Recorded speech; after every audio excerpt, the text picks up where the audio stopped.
Okay. All right, so I'm recording. Let me share the screen and go here. Share sound. Stereo. Share sound. Okay. All right. So I don't need this to be showing. Oh, but I do need Zoom to be showing. I just blitzed all of Zoom. That's not good. Okay, so you guys can see the syllabusy stuff, right? Okay. Yes. Good. Okay. All right, so here's where we were. This is where we are. And like I said, I turned this into a link. This has some documentation that I put up here, some tutorials and stuff like that. And then these are all the patches that I have that we did in class, and I'll continue to do that. So we're in week 4.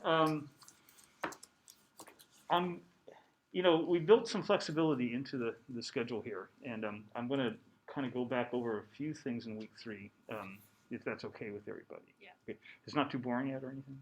Okay, I'm really freaked out. You're just going to go. Either you're going to think this is horrible or, yeah. All right. And we're probably going to do another chaotic attractor tonight. I don't think we're going to get to the fractal stuff, and we're going to do that next time, all right? Because we have all kinds of things to do here. So let me go back to what we were doing. Okay, let me hide this guy. Here we go. Oh, I want to play something first, okay? This is courtesy of Stephen, right here. Here on the. There he is. Imagine how simple it is. Yeah. It was a revelation when it first happened. Okay. Yeah, Stephen was kind of a guinea pig in learning about setting up Max MSP on a Macintosh. So but he sent me this, and I thought you might get a kick out of hearing it. Oh, yeah, it should work. Takes it a minute when Max first starts. Okay, the one thing I have to do though is I have to go to my audio status and make sure it's playing into Zoom. Okay, I built an output. Zoom audio device. Yeah. Okay. And here we go. Turn on and. Cool. That's really cool. Okay. Let's play it again. Okay. Oh, yeah. Okay. Actually, let's put it in canon with itself.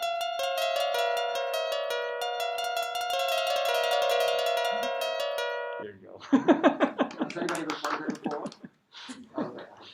Yes. I think anybody who's come near a piano in your lifetime Probably has played some. has played this, like you said. Okay, so yay, Steve. All right.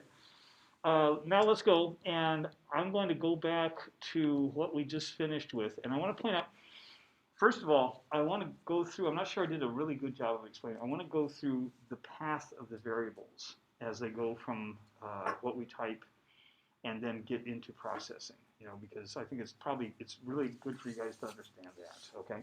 And then I want to point out some things that are wrong with that patch that we can fix, okay? And then we're going to go from there, and we're going to look at, we're going to take that patch, we're going to have some fun with it, and I'm going to talk about, instead of just basic sine waves, we're going to try some other fun things.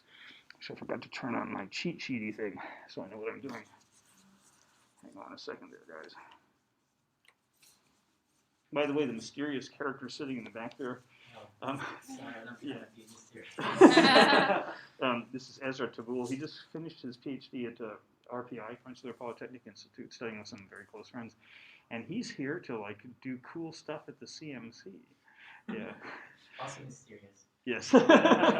No, he's looking at a lot of the older analog gear that we have here, and kind of figuring out their components and kind of how they were built, and working with people at Isotope, the software company, and he's also interested in kind of the social history of the CMC, which is definitely interesting. Happy to talk more. Which machines are you working on? I have the Alice work filter open on my desk right now, and probably one of the Mosaic desks, if not a couple. And I'm still going through the archive as well. If you're interested, we can talk. Oh, we should talk after. Yeah, definitely, you should talk with him. Yeah, because she's a good person. Hold on a second, though. I've got to figure out. What am I going to say? She's evil. Okay, browser. All right, let me go up here. You don't want to learn about handle, do you?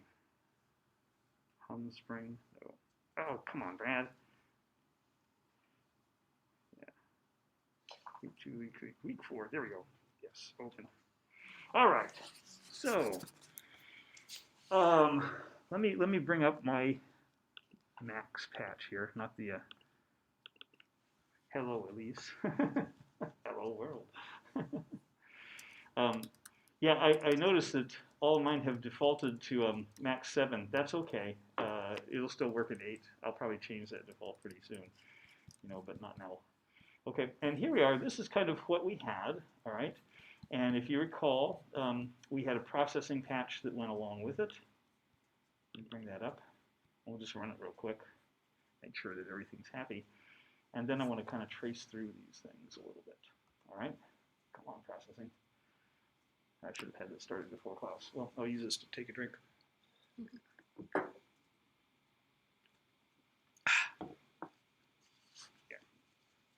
What is the PDE extension? Is that processing? Yes. I don't know exactly what it stands for, though. But it's processing. Yes, it's a processing. That's how it knows what it is. Okay. Okay, there we go. So here we go. I'm going to start up the processing thing, okay? And we should get a nice, there it is. Bring this down here so we can see what we're doing when we do it. Go up here, turn on our RTCMix thing. Let's set this to be 2 and hit that. And now we should hear, there we go. And if you look down here, you'll see there's a point over there. And as I move this up, the point's going to trace out this attractor.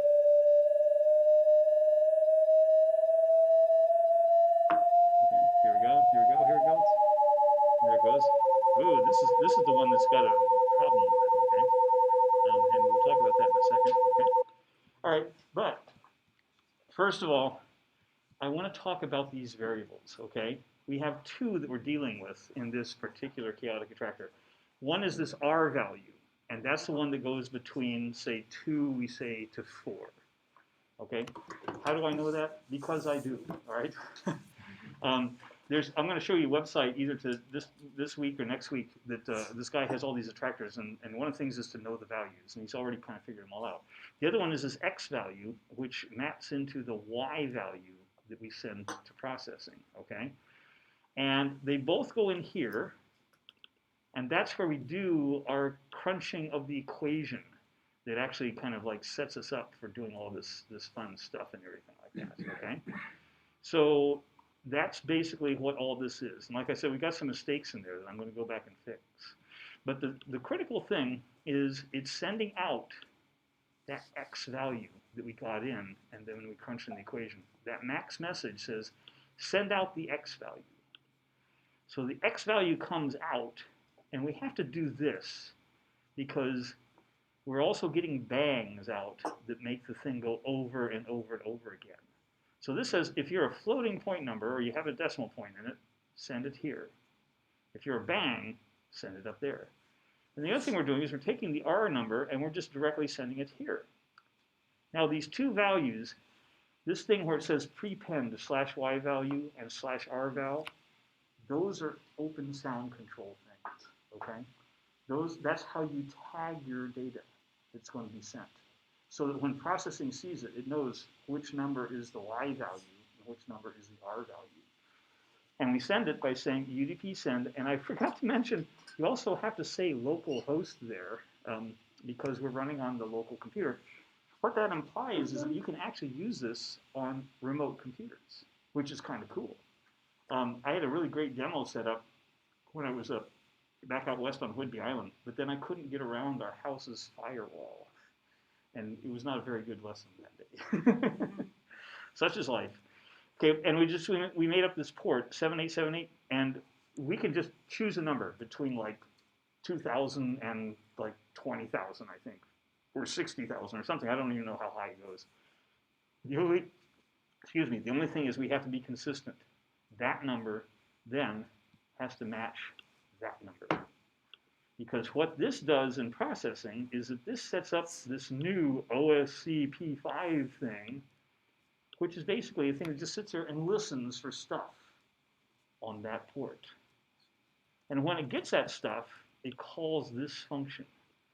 And even though there's a lot of gobbledygook here, it's pretty easy. You're looking for either yval, which is that guy, or rval, which is that guy. And if you get one that says, I'm a yval, then you assign it to the variable y. If you go and says an rval, you assign it to the variable r. Then in your drawing function, you're calculating where you're going to draw your point, all right?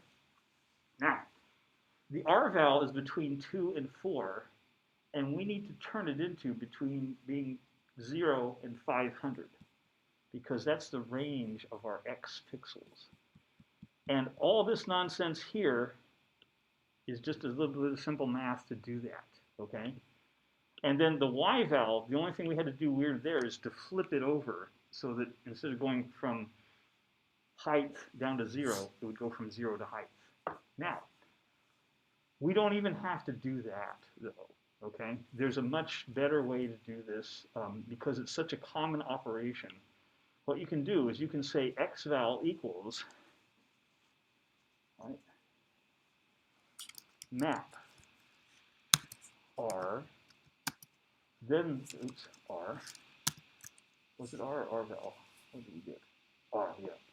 Okay, map r, and that's going to be between 2.0 and 4.0.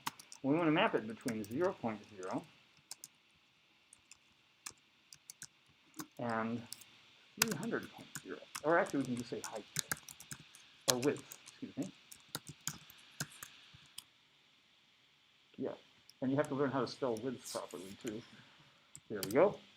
Okay, this function map also exists in RTCMX because it's such a common thing. It says, I've got this number, and this number is between those two numbers, but I want to make it between those two numbers.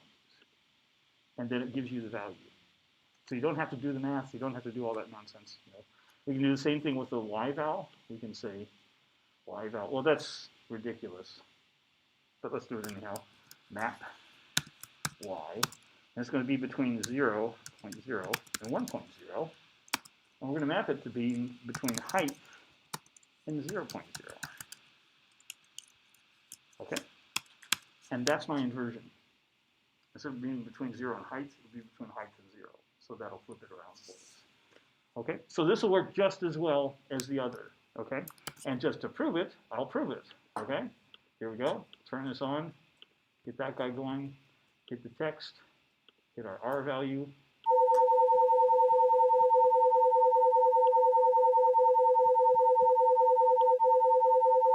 There we go.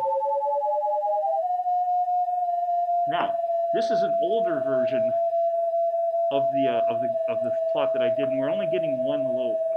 That's part of the problem. Okay. Like I said, there's a bug in this. There's another bug in that as I move this, something weird happened. Okay, let me start this again.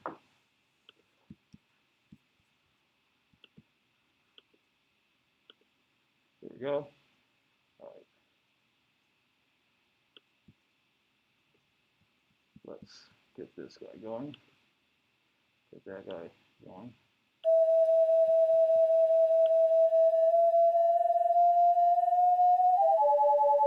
Okay, now, here's the problem. If I move this number very quickly, it jumps outside the graph.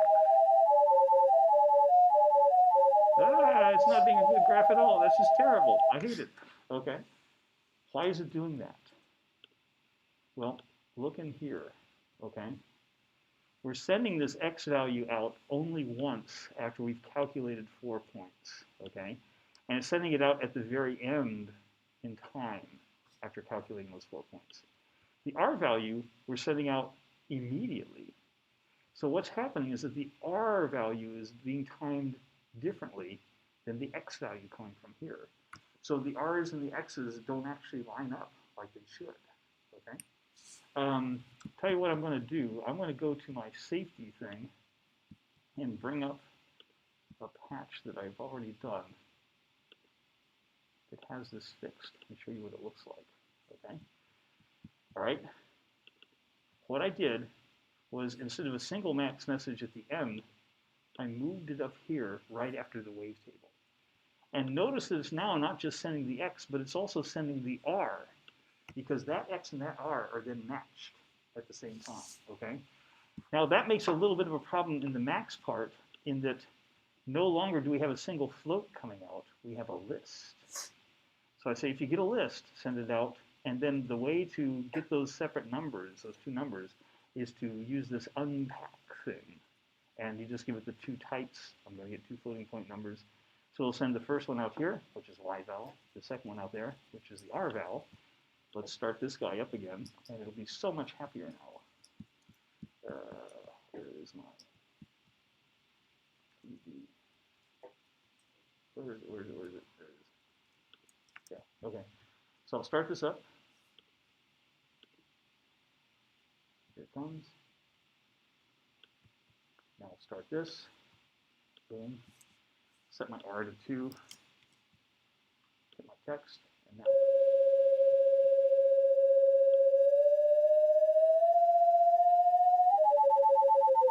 Yeah, now it's really looking like that chaotic graph. There we go, chaos. And no matter how fast or slow I go with the R, it'll still hew to the graph, and it won't go off the graph.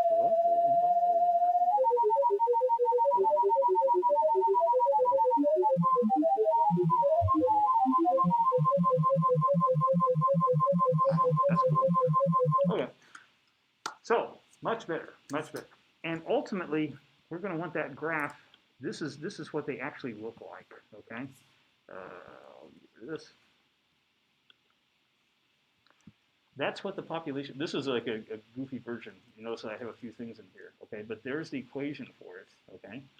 And that fills in. This is what, there's really weird parts of this. Like that part that you heard that was going bleep, bleep, bleep, bleep, bleep, is probably kind of in this regime here. And it bears some listening to see kind of what's going on there, okay? I'll have this linked in, you know, later on we're going to be looking at that attractor tonight, okay? So we'll get to that in a little bit, all right? So, but, you know, this is okay. But I'm a musician, okay? And I want to make some cool sound. Not just, you know, this, as much fun as that is, you know, and it's really great for, you know, papers delivered to the NSF or something. It's better if it's like that. Yeah, okay. Okay. Let's go back in here. And instead of wavetable, let's use that old strum2 thing that I started with, okay, the very first week. And what's interesting is that I'm going to keep this amplitude envelope in place, which remember has a fade up to 1 and then a fade down to 0. So let's go here and let's say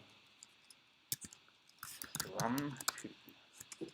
Actually, I can't remember all the parameters for strum2. I'm going to look them up again. Okay, let's go to CMX docs, instruments, physical models, strum2. There they are. Copy all that nonsense out. Not all that nonsense, just that nonsense there. Let's put it here. Slash.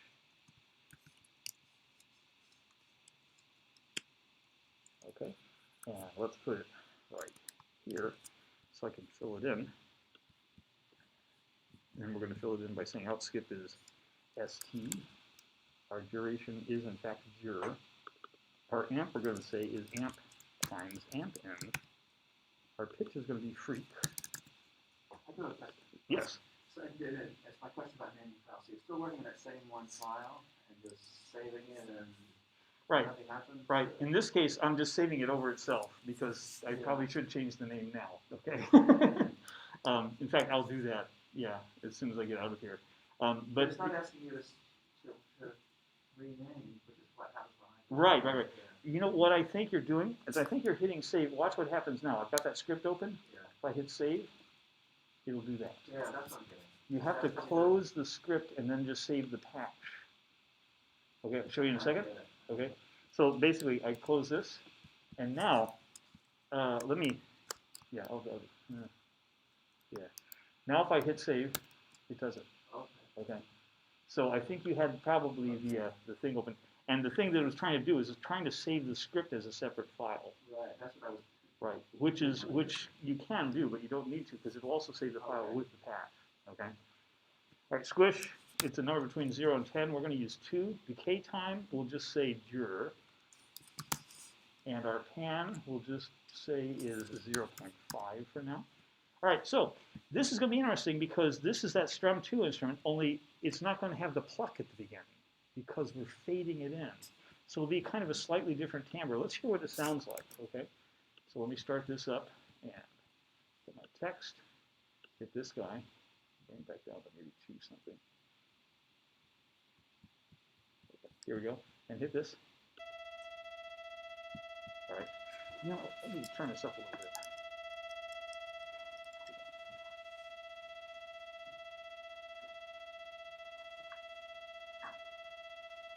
Are you guys hearing that okay on Zoom, by the way? Okay, good. All right. So now let me turn this up. And it's not that great. It's not that much different than the sine wave, okay? And the reason is because it's too short, you know? It's still doing that blip. So here's what we're gonna do. We're gonna make the duration be not 0.1, but 1.0, okay? Now, that'll work, but it's gonna have another unintended consequence, okay? Let me turn this on, start my text here, get this guy going, okay? So it sounds a little cooler, but it's like really slow. That's just like too slow for me, okay? What do I change? Well, the thing that's scheduling the start of the notes is that right there, okay? And right now it's saying schedule it every 0 divided by 2, so it's basically scheduling a note only every half a second, okay? We want it to be faster. So let's just replace this with something faster. We'll say schedule a note every 1/10 of a second, and we'll see how that goes. In fact, we might even go shorter than that, okay? Let's try it out. Get this guy.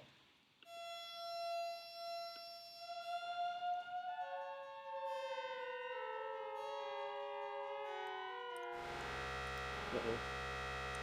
I went above 4. That wasn't so good. Okay. Okay, so that's kind of sounding a little cooler. But you know what? Let's do it every 100th of a second.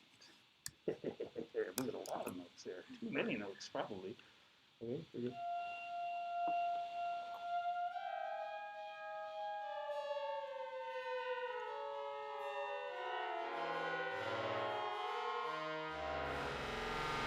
A little above 4 again. You know, if I was going to be a smart programmer, I would go in here and say if R is greater than 3.999, R equals 3.999. That way, if I accidentally go into 4, it won't go and be like nasty sharpening, okay? So, what the heck? I'll just do that. Except, that's not going to work. This is a very strange way to spell the word if. Okay. All right. Now, that's okay, but it's not like cool enough for me yet in terms of sort of music. So I'm going to do something really fun.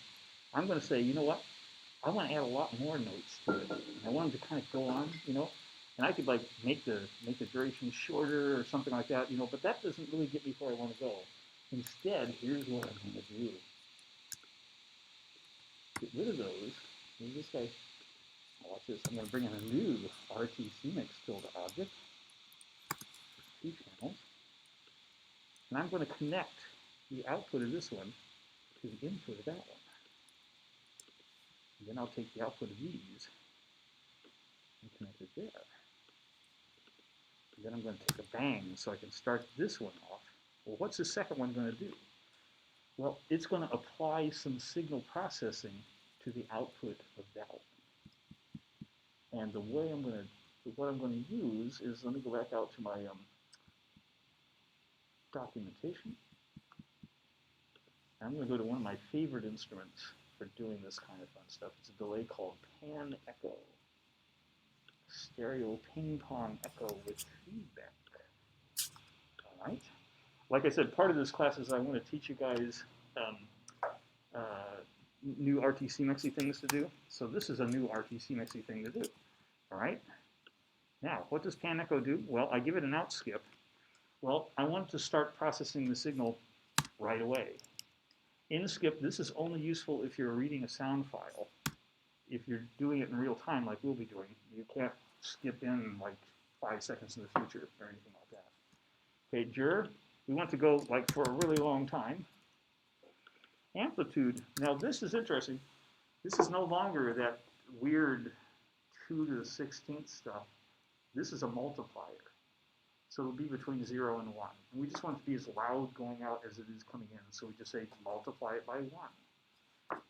Then the channel 0 delay, I'm going to choose to delay it by 17 hundredths of a second.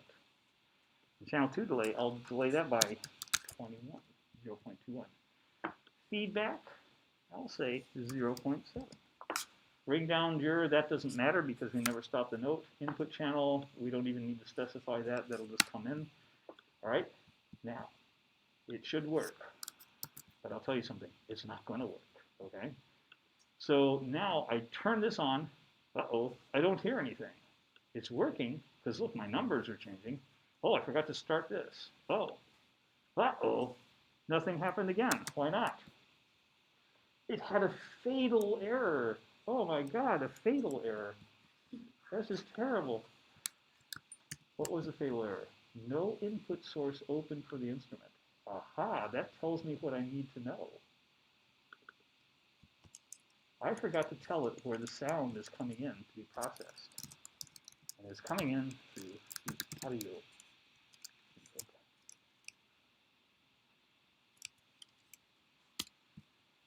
Now, it says, all right, I'm going to be getting sound from the audio inputs up there, and then I'll pan echo it.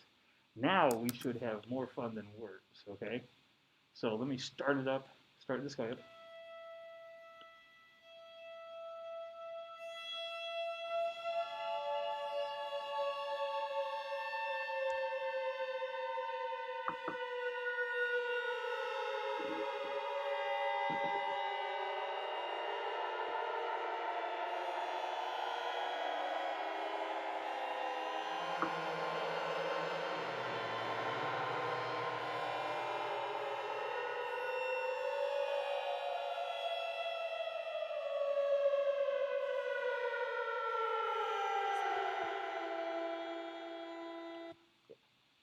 So that sounds cooler. Okay, yeah, this is why I'm not like a real scientist, because I would spend all my day doing stuff like this instead of like trying to figure out what was going on.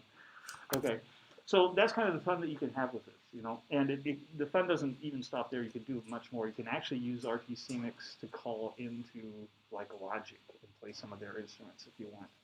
But we're not going to do that in this class. All right. I think that's all I wanted to do with this one for now. Let me just check here. Yes. Mechanical. Yeah. And what's fun is you can go in and, you know, kind of carve away at the sound by changing some of those components. Like, you know, what is the duration if you want to make it longer? You know, what is this start, you know, if you want to make it like fewer notes that have more echo or something. So you get to the point where you begin to like carve away at the sound and get some fun things to happen. All right. Now for something completely different, okay? I think I'll start out with a clean slate of max and processing stuff, okay? And I'll tell you what, instead of like typing in everything, like I said, I've kind of pre-done these things to make sure that they work, and I think I'm just going to show you what I did and walk you through it. Or would you rather see me struggle with typing? I guess it doesn't really matter. Yeah. Let's see how this goes, and if it looks like I need to, like, you know, back out, and do some fun things, we will, okay? All right, we're going to look at this thing called the Lorenz Attractor, okay? And let me bring up that page that had it on it here. All right? It's another chaotic attractor. And it's different than the one we did before, okay? First of all, it's got 3 different outputs. It's got an X, a Y, and a Z. So we're only seeing a 2-dimensional depiction of it there. It's actually a 3-dimensional object, okay? And we're not going to be doing 3D modeling or plotting in this class, but we are going to look at the different variables as they're plotted against each other. And the other thing is that it's listed as this type of equation, okay? This is a series of 3 very simple differential equations. I don't know what are differential equations. They describe the change in something and not the thing itself. Whereas with the population equation, we were actually calculating the value of the output of the equation. With this one, we're going to calculate how much does the point change each step. And it actually turns out to be very simple for us to do, because we're just going to define this dt to be something like 1/100th of a second. And then we simply multiply it by that, which is basically just that. And we'll get how much change in these 3 variables are we going to then add. You'll see how it works, okay? Let me bring up the basic sort of thing, okay? Lorentz1.maxpat.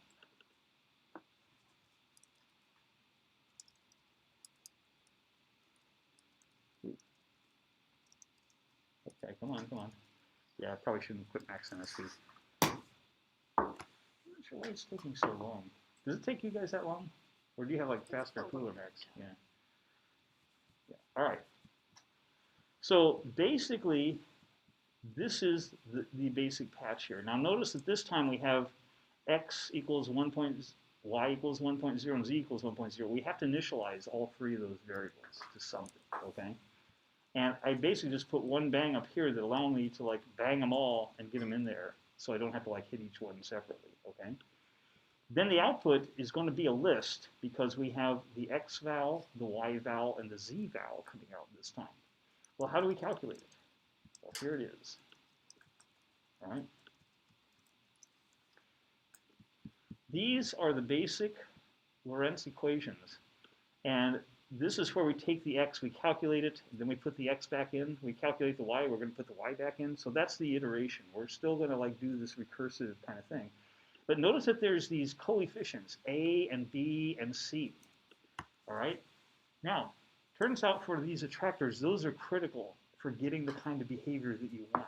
And the Lorentz Attractor was developed by this guy, Edwin Lorentz. Or I don't know, Edwin is what I use when I can't think of somebody's name.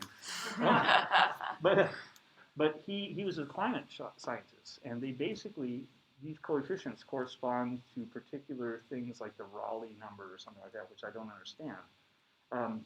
But I was able to find out that A is set to 10, B to 28, and C is set to 8/3, and that will then create this interesting chaotic behavior.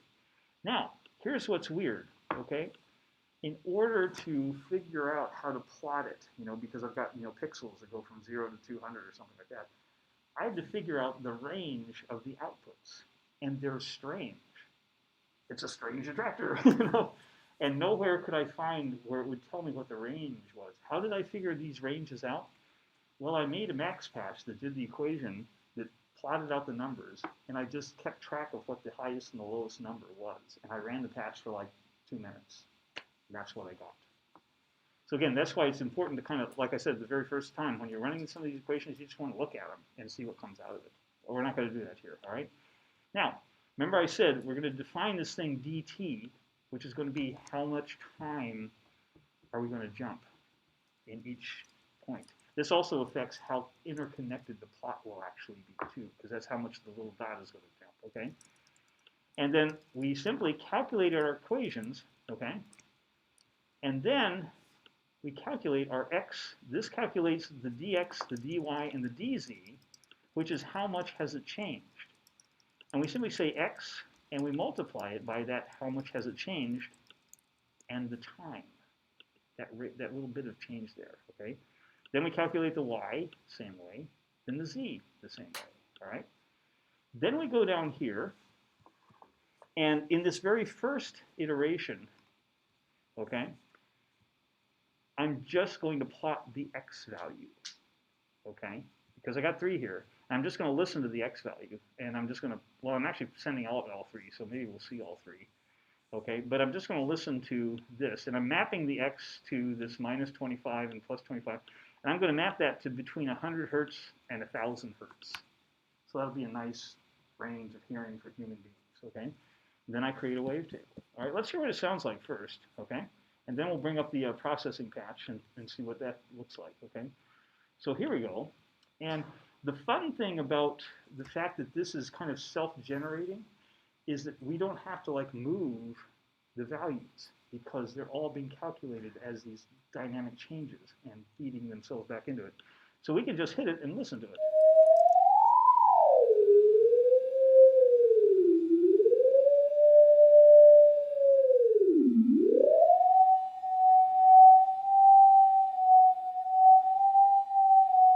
Okay, so if you were listening closely, it would have sounded just like that. Right. Okay, let's plot it out too so we can see it. And we're going to see another fun thing about the fact that this is kind of like doing this dynamically. Let's bring up our processing patch that we used with this, which I believe was the Lorentz 1. SK, yeah. Okay.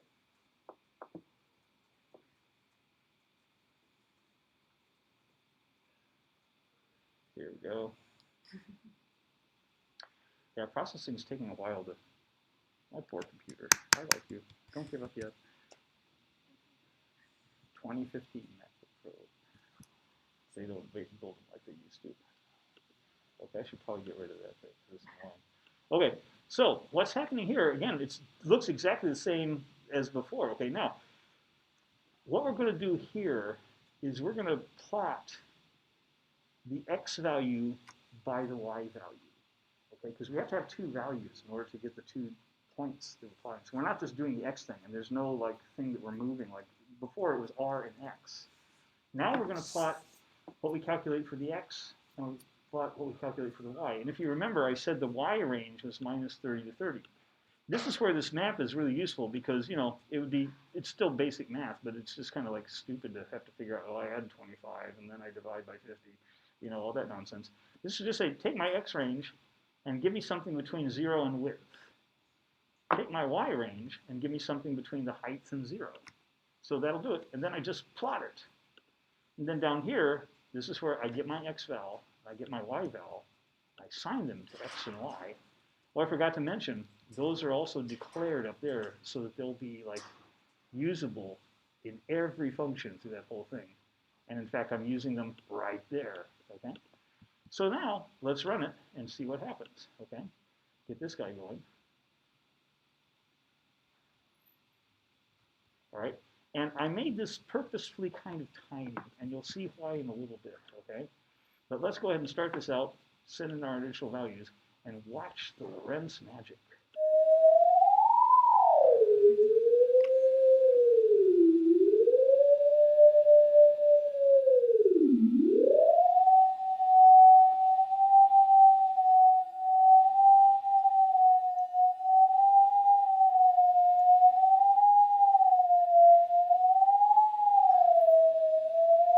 Now, something's going to happen here. Yeah. All right. That's the thing that scares me. Okay. Remember, Lorentz was a climate scientist? This is based on sort of what might happen. We might be in a happy regime right here where the Gulf pump is working and we get like nice, decent summers and the winters aren't too terrible. But a little bit more carbon dioxide in the air, and we can go down to this regime where we're all going to die. You know, the thing that, when I first started fooling around with this Lorentz Attractor, the thing that really impressed me is how quickly it would go from one lobe to the other. You know, it's not, you think, oh, climate change, it'll get gradually warmer and, you know, we'll put on some more suntan lotion and go sit by the beach or whatever. No, it could be something that, like if the Gulf Stream pump shuts down, You know, that's a major thing. You know, if like half of Antarctica like falls off into the ocean, that's kind of a major thing. So yeah, and this is interesting. This was actually developed. Lorentz developed this back in the early 1960s, I think. You know, so it's a pretty intriguing thing. Okay. All right. Now let me see. What are we doing here? I want to see if I'm like on track. Yes. Okay. All right. Oh yeah. We're gonna have some fun now. So we've been just hearing the x value, and we're plotting the x and the y value. First of all, let's go back to our max patch, and let's hear all three of them, okay? That turns out to be a very simple change, and I will just type this in, okay? We're going to put this here.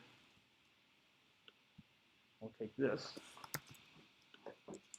just paste it in a few more times. We could have done a loop or something like this, but we're going to make then this be y, and make this be z, okay? And our work is basically done. We have three different wave tables being synthesized. One contains the frequency that we calculated for the x value. One contains the frequency that we calculated for the y value. And notice we're mapping all three to between 100 and 1,000 hertz.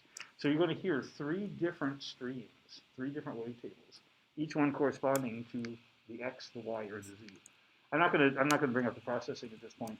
We'll do that in a second. Okay. Okay. So let's start it out, and now we can hear all three.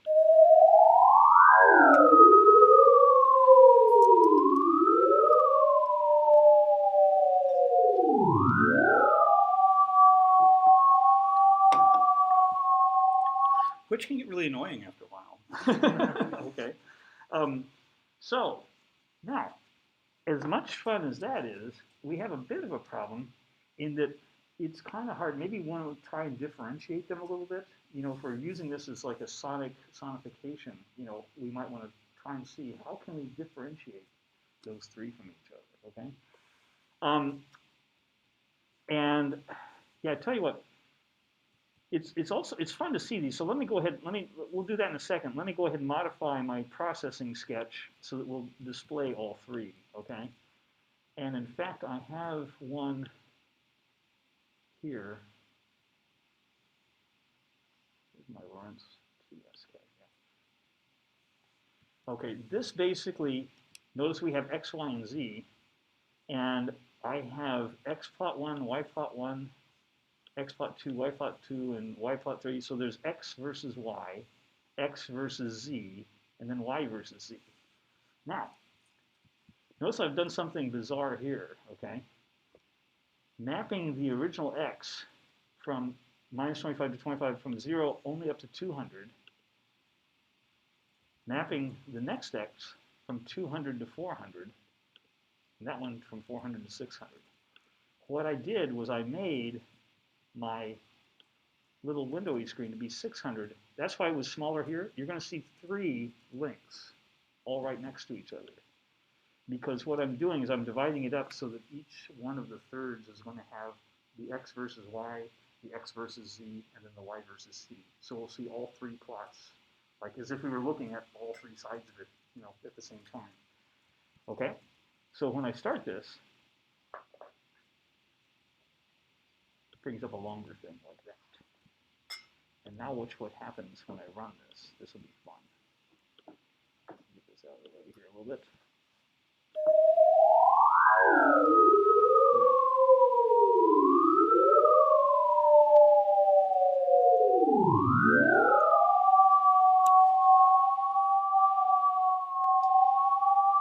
Okay, now pretty soon, like, the Gulfstream pump will shut down.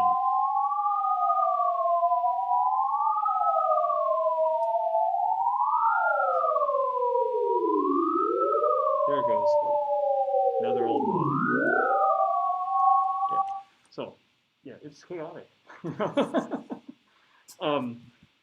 Yeah, now, suppose that we wanted to come up with a way of differentiating those three sounds a little bit, okay? There's a couple things we could do. One of those things is try and figure out.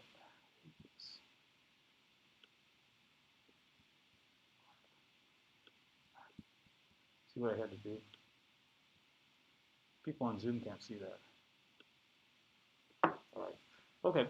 One thing is I could actually take them and put them in like different frequency ranges. I could have one low, one middle, and one high, you know, but I'm not sure that's going to work as well. It's nice to kind of have them all in the same range because they actually are all in the same range. Let's try something different, okay? Let's change the waveform that we're using for each of these, okay? Now, what that's going to do is that's going to change the timbre of it, okay? And again, this class isn't really about synthesis so much, so we're not going to go too deeply into, you know, different types of synthesis. But basically, what I'm going to do is I'm going to say wave 1 equals make table. And this time we're going to say wave, not line. And we're going to say, what's a good one here? Let's say square 7. Now, if you go out and look at the documentation for this make table nonsense, go back here, go to the score file commands, go down here to where it says envelope and control make table, okay? Like I said, we've been using line. This uses wave. Fill a table with one cycle of a waveform, okay? And what you can do is specify these waveforms. And I said square X. I said square 9 or square 7. It'll create a square wave waveform with only the first X harmonics. So this will basically create a square wave that's kind of rounded, okay? Now to use that here, I'm going to engage that optional parameter that says use that waveform instead of the sine wave you've been using, okay? So let's make another one. Let's say wave 2, okay? And let's make table. And let's make that be a wave. And let's just make it be a saw. Okay, so that'll be really obnoxious, okay? Well, I don't need to put in those things there, okay? So we're going to go down here and then say wave 2. And then we're going to do something a little bit different for wave 3. We're going to say wave 3 equals make table. Wave. What type of wave does it allow? Can you do like final or like a combination? Watch this. I can do this. 1, 0.2, 0.3, 0.6, 0, 0.1. I just specified the harmonics that I want for that waveform. So it's not a square wave or a saw wave or anything like that. It has the first harmonic with an amplitude of 1, second harmonic with an amplitude of 0.2, third harmonic with an amplitude of 0.3. So you can design your own waveforms. Okay? Yeah, exactly. The only thing you can't do with this instrument is design non-harmonic waveforms. But we're going to look at an instrument that will in a second. Okay?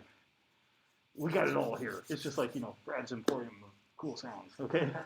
All right, so I got to go down there and now tell this wave table to use that wave 3. Okay, so now we're going to have 3 different waves with 3 very different timbres. And, you know, hopefully that will help us with our scientific quest to understand the Lorentz transform, the Lorenz Attractor. Okay, so let's get this guy going. Okay? It's fun to watch. Oh, yeah, I want to mention something about this watching nonsense, too. Okay? So here this comes. Put that down there. Hit our initialization, and here they go.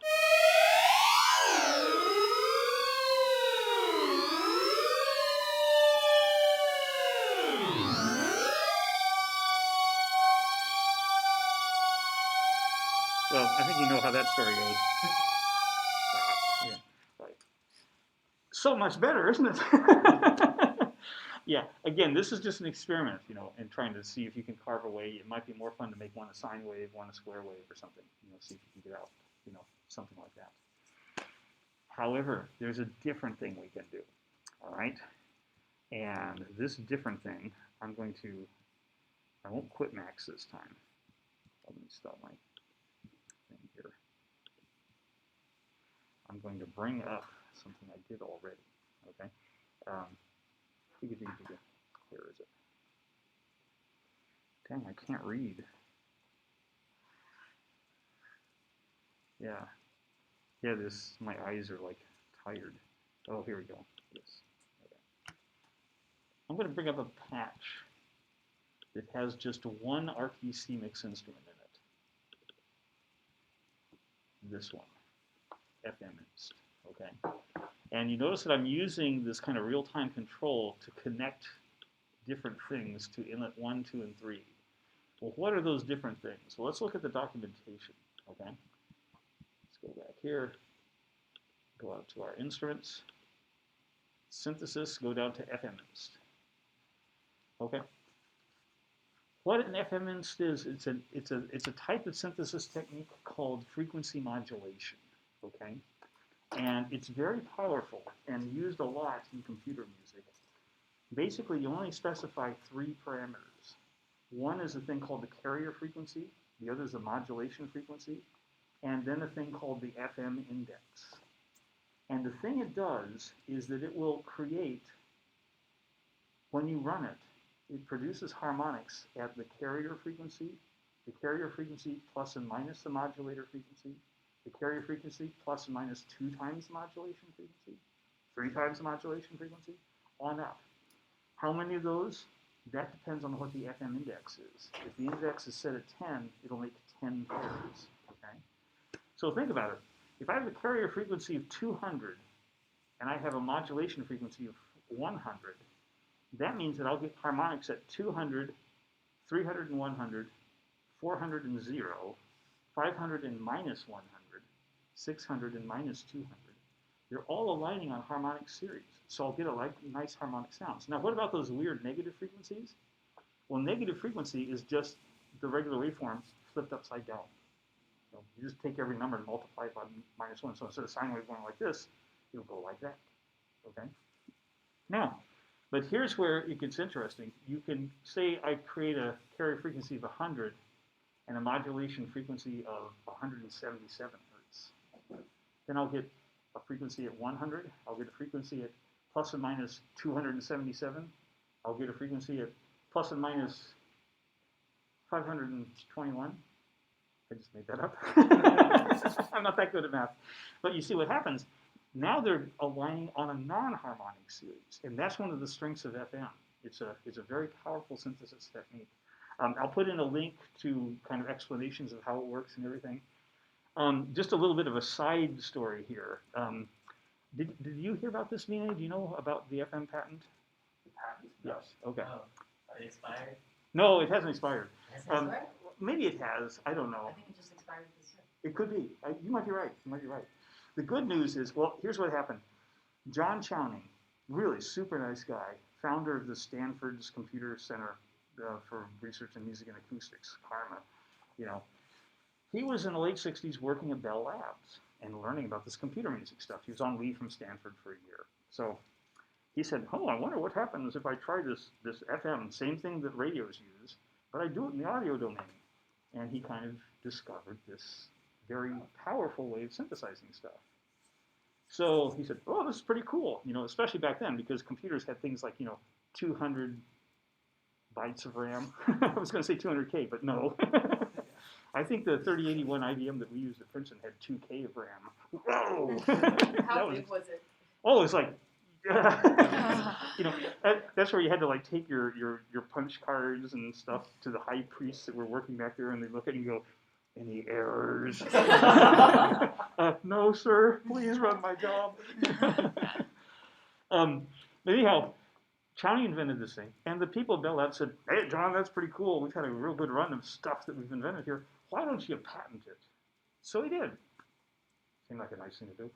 But the cool thing is that the patent was written so that those of us working in computer music software, the thing that was patented was the hardware implementation rights for it, okay? Fast forward about 20 years, 1983, Yamaha Corporation, using the then new VLSI chip technology, created a hardware thing that ran FM and just cracked open the world of sounds that you could build into a synthesizer. And they produced a famous synthesizer called the Yamaha DX7, okay? Now, DX7 sold like hotcakes. You have all heard FM, I know it. If you've ever seen a Taco Bell commercial and the bell at the end, that's a classic FM sound, the Taco Bell bell. And the other reason is you have to understand just how big this was, right? Chowning, the terms of the agreement with Yamaha was Chowning got 10% of the net sales of the DX7. Stanford got, I think, 2 or 3%, okay, because they were Stanford, and that's what they do. Between 1985 and 1987, the proceeds to Stanford for that 2 or 3% was the second largest income stream for the university. It's insane. How much did he make? Oh, Chowning? Yeah, he just bought a boat and sailed. You know. Yeah, John's a happy man. You know? Yeah. Actually, the sad thing about John is he was a very elegant and beautiful composer. He wrote a piece that just one of my favorites called Stria. It's pure FM. And once this happened and he kind of founded the Karma thing, he just pretty much stopped composing. Very too bad. Yeah. Oh well. Such is life. All right. So let's hear what this sounds like. Okay, so I've created this thing, and we can actually directly modify the carrier frequency, the modulation frequency, and the FM index, you know, once I start it off, okay? So I'm going to start it off, all right? Let's set the carrier frequency to something reasonable, like 100 hertz.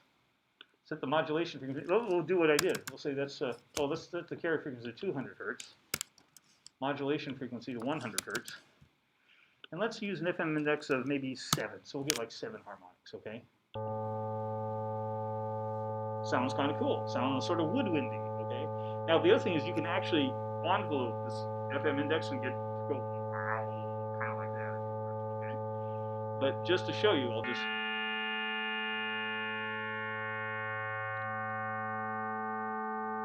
Then when I get it down to 0, you'll hear nothing but the carrier frequency. Single sine wave. So what would be the equivalent of this patch on a synthesizer? DX7. Never used it. I guess I've never used it. Yeah. Buchla had FM characteristics too, I think. I don't know the Buchla synths that well. Yeah, generally this is you're going to look at a Yamaha synthesizer, early Yamaha. You know, the TX816 is their big version. There's a TX802, things like that. They made a huge amount of money with this, obviously. Later Casios. What's that? Later Casios. There's a whole list of them if you want options. Sorry to jump in. No. Yeah, actually, Ezra's the guy. Yeah, ask him. Good thing you're here. Yeah, he'll also give you money too. No, I'm kidding. All right. Let me start this again and watch what happens now when I change this ratio.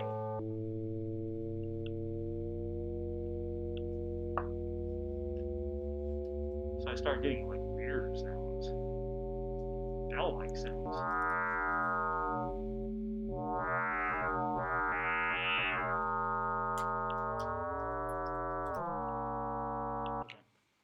So, get some interesting timbres out of it.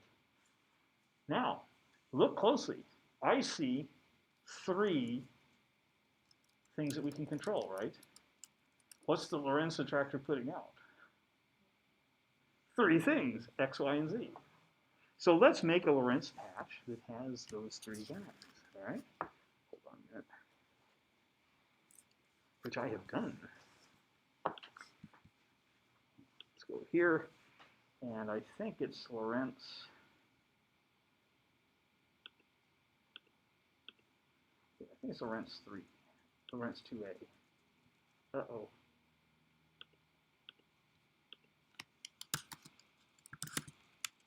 And that's still working. All right, here we go. Lorentz 2. I think it's Lorentz 2A. We'll find out.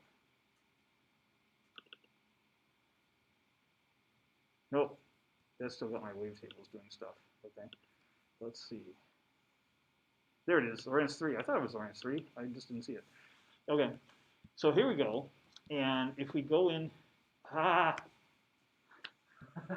you see, I can't, good. That thing comes down, it like blocks me out, and I can't grab the window and move it down. You can grab the thing. Yes, that's what I have to do. You I have to grab the thing. Yeah. All right. Okay. All right, let's take a look at this. All right, so here I do the calculation of the attractor. I add it to our current values of x, y, and z to get the new values that I'll then kind of like come back around and do that. Oh, by the way, the reason I'm coming back around is because I'm sending max bangs out every 200ths of a second, okay? All right, and this is all I did. I said basically the same thing. Map the carrier frequency from minus 25 to 25, that's my x, to 100 and 1,000. We'll make the modulation frequency be the y. And the z, remember it's from 0 to 50, I just said be between 0 and 10, because 10 is a nice upper index bound for some reason. I just kind of like that, okay? So now when we run it, what we're going to do is as it traverses the attractor, it'll be dynamically changing these ratios of carrier frequency, modulator frequency, and how much of this FM index we're getting, okay? So that means that we can actually watch the plot of the z, and we should, as it goes up, we should be able to hear the thing go wow, kind of like that, okay? So let's bring up our processing again. Start it up. And get our 3 different windows here. Turn this on. Hit those 3, and off we go.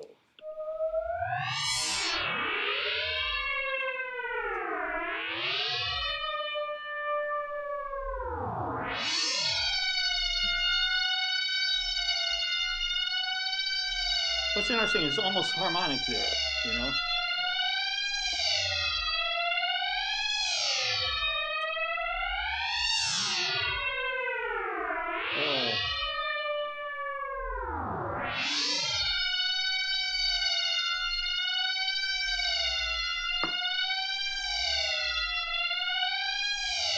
Okay, so another way to hear it, another way to think about this.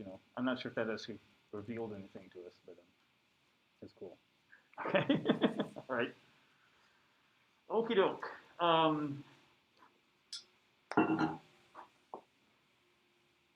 I tell you what, I want to wait on the fractals. I want to show you one thing about the fractal stuff. This is the end of the Lorentz thing that I wanted to show you. Okay, and like I said, I'll have all these patches up there for you guys to download and start fooling around with. And again, the thing to do is you just start up the processing thing, go back and start up the RTCMix thing, and the processing should get all the information and kind of do it.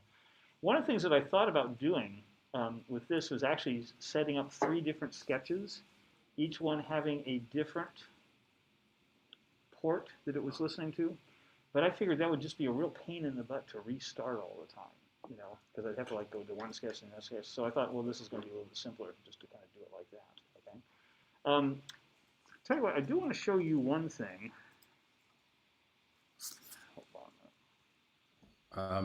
Brad, Yes. I have a very quick question Sure, fire away. about FM. Maybe this is sort of a very obvious question, but I have the feeling that FM sounds quite differently if you do it digitally versus analog. It has to do with exactly how we're implementing the FM. I didn't go into detail about this, but there's a difference between what they call frequency modulation and phase modulation. And more precisely, what we're doing here is phase modulation, whereas FM with an analog synth is frequency modulation. And there are some differences in terms of how the harmonics kind of unfold.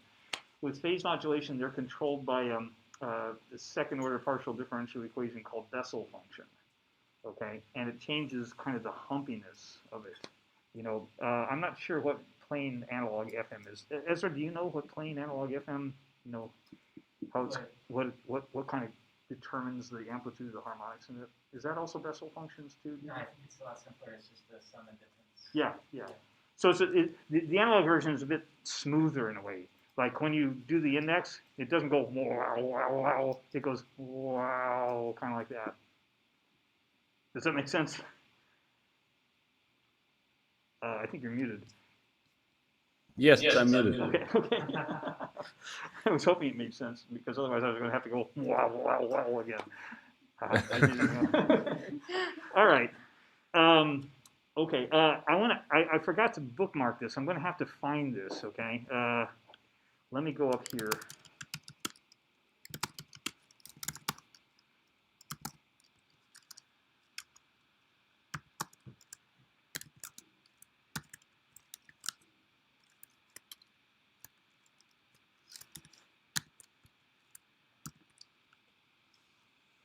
Okay, I'm not sure if I'll see it there. Okay, hold on a second. Ah, there it is. Great. I want to show you guys something that's like one of the coolest websites. Okay. And we're going to actually maybe take one of these from this website next week. Okay. There's this crazy Australian guy. He's a computer scientist. Oh no, that's the old one. Okay. Hold on a second. Graphics.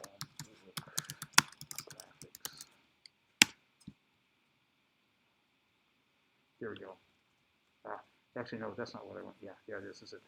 Okay, this guy, he lives in like middle Australia somewhere, and I discovered this about 15 or 20 years ago. Okay, but he says, yeah, he's now available as freelance contractor, programmer, consultant. You know, blah blah blah blah blah. Yeah, following personal www pages. That shows you how old he is. Okay, but I'm going to click on. Let's look at the chaotic stuff. Okay. Okay, so you see all this text and everything. Then you go down here, and there's these things. Okay. In fact, hey, look, there's the Lorentz Attractor that we were just looking at. Let's take a look at it. Okay. Notice what he does. He gives you the equations, and he gives you, oh, I never tried this one, A28, B46.92, and he tells you what the things are, talks about the equation, and then he shows you some of the plots that he's made. Like I said, this is a three-dimensional thing. That's actually what it looks like in 3 dimensions, you know. Really cool stuff, okay? But here's what's fun. All of these, he gives you the equations and the coefficients. Like, let's look at random shell gaskets. Well, actually, they just are kind of random shell gaskets, aren't they? Let's see what he has to say down below. Oh, he tells you the procedure down here. This is a fractal. It's slightly different. It's not necessarily an equation. Again, we're going to talk about that next time, okay? Let's look at, ooh, look at this guy. Ooh. Oh, and it shows you when you give it different C values. And there's the equations for running it. So I think this is just a remarkable resource because you can just go here, scroll down and say, ooh, look at that one. Okay, well, there's the equations. And you can calculate your own bad hair. Okay? Yeah, that's pretty bad, isn't it? And he gives you the coefficients. These are obviously a bit more complicated equations here, you know. But to me, this is just like a glorious find, you know. And it isn't just you know, self-familiar. These surfaces and curves and polyhedra. He'll even give you like the equations for calculating these kinds of things. Okay, like what the heck is a Kuhn? I don't know, but oh, it's a Kuhn surface. There's the equations. There's the limits on the x and on the s and the t values. So you could actually use that to drive some kind of synthesis or something like that. You know, like I said, we might actually next time if we have time, we might just take one of these and see if we can implement it. You know, because it's kind of fun to hear what they can do. There are some tricks, and I'm going to show you. We're going to look at another attractor next time called the Hanon attractor, and there's some things that make it a little bit less easy to sonify than these guys, and some of these are less easy too. But we're also going to be looking next time at fractals, okay? And I'll talk a bit more about them, but I do want to introduce you to just kind of 2 concepts that we're going to have to deal with fractals, okay? The way a fractal works is, let me get this here. Okay, g66.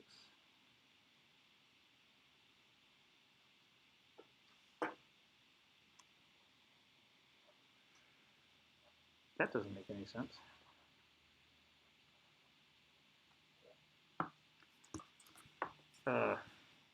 Hold on a minute, guys.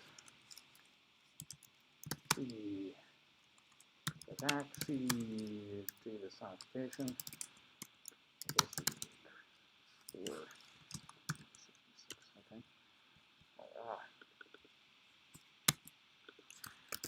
Let me see if this brings this up.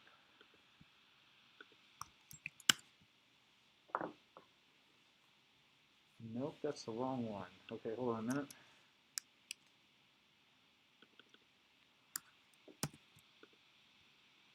Here we go. Ah, yeah, that's right. Okay.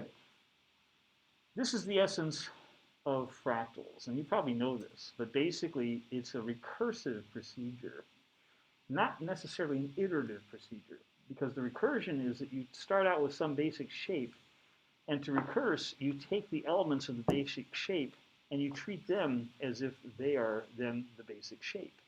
Then you take each one of those little elements and you treat each one of those as if it was. You see what's happening here, okay? We're just kind of going down and like dealing with this stuff and everything like that, all right? So we're going to have some fun with that because I'm going to introduce a different way of thinking about sonification with the fractals. But in order to do that, we have to do this recursion in that sense, okay? And I'll just show you that, and then we'll probably call it quits for tonight, if that's okay with you guys. Or if you force me to, I can keep teaching here. Which one do I want to do? Fract 1. I think that's that's the most basic one. Okay. And it's sorry. That's from Dave Sulzer's class. I have no idea why it came up. And apparently I can't get rid of it either. Oh my God. Wait. There. We'll leave it over there. Okay. All right. Now, RTCMix can do recursion. Only here's the sad thing. The main RTCMix standalone stuff, it's the main trunk of the GitHub, has the recursion stuff built into it. Doug Scott did over the summer. Silly Brad, who like does all the RTCMix tilde things, I haven't compiled that into RTCMix tilde yet, which I discovered when I went and said, oh, we'll start doing recursion. So, and it turns out it would be a little messy to do it inside RTCMix. So we're going to do something different. We're going to use a fractal 1.max patch. That's what I want. We're going to use a feature of MaxMSP. It can actually run JavaScript inside this object called JS. Okay, so it's just like RTCMix. If you double click on it, it brings up the script. Okay. Now JavaScript is very similar to RTCMix that we've seen so far, only it's a little bit different. First of all, notice that we have to use semicolons after each line. Okay. And we have to declare the variables, only we just say var. And sometimes you don't have to declare them, you just use them, okay? But this is the essence of the recursion. I'm going to show you how that works, okay? Function bang, that's defined in MaxMSP. When you hit it with a bang, it will do that function, okay? And what I'm doing is I'm going to put into the Max console, that Max window, bang, saying it happened. Then I'm setting a couple things here. The starting point, the number of levels we're going to go, and then I'm calling this function called recurse. That's this function here. Now here's what it does, it's clever. First of all, you have to make sure to shut it off somehow. So I'm adding something to n each time. And if it's greater than that number of levels, then I return. Otherwise, I say what level it is, and I call recurse again. That's the magic, because this function calls itself. That's the recursion. And each time, it'll add more to n until it gets bigger than n levels, and then it'll finally go, I'm done, and it returns, and it just pops everything back up. Okay? So let's see how it works. Bring down my Max window so that we can see stuff. Clear it all. Hit my bang, and watch over here, you'll see. Bang. There they go. That's until it reaches 8, which is greater than or equal to the n levels. No, n levels are set at 7, so it's greater than 7, and that's when it stops. Okay. So that's the basic recursion, and that's the thing that we're going to do when we create our sonification of a fractal sort of object. Okay. I want to show you that there's something else that's inherent here that we're going to have to deal with. Is that notice that every time I hit this, it puts out all these numbers all at once. that turned out to be a problem for having RTC mix and processing. Processing only runs at a nominal 60 frames a second. So if you give it like 50 values and it's within 1 frame, it will only show you the very last value.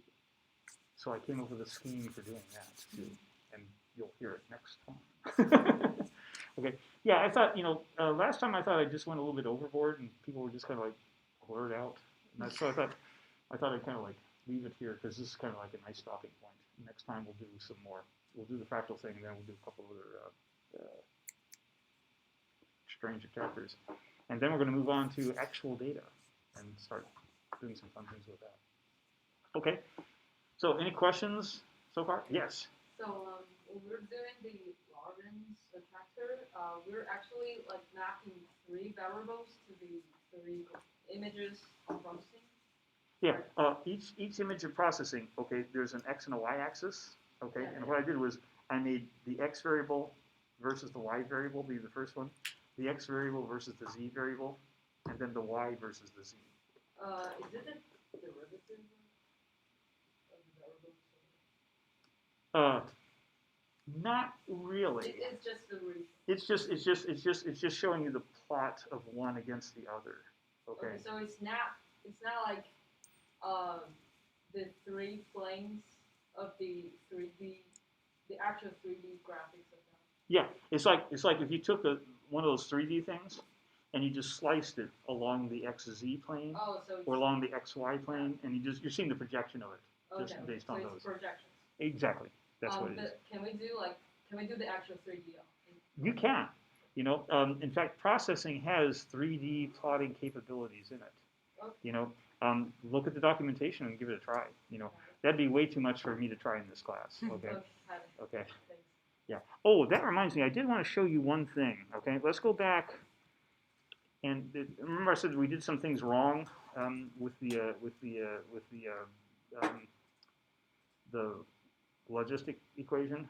Let me get that guy back up here again. Chaos. We'll look at chaos.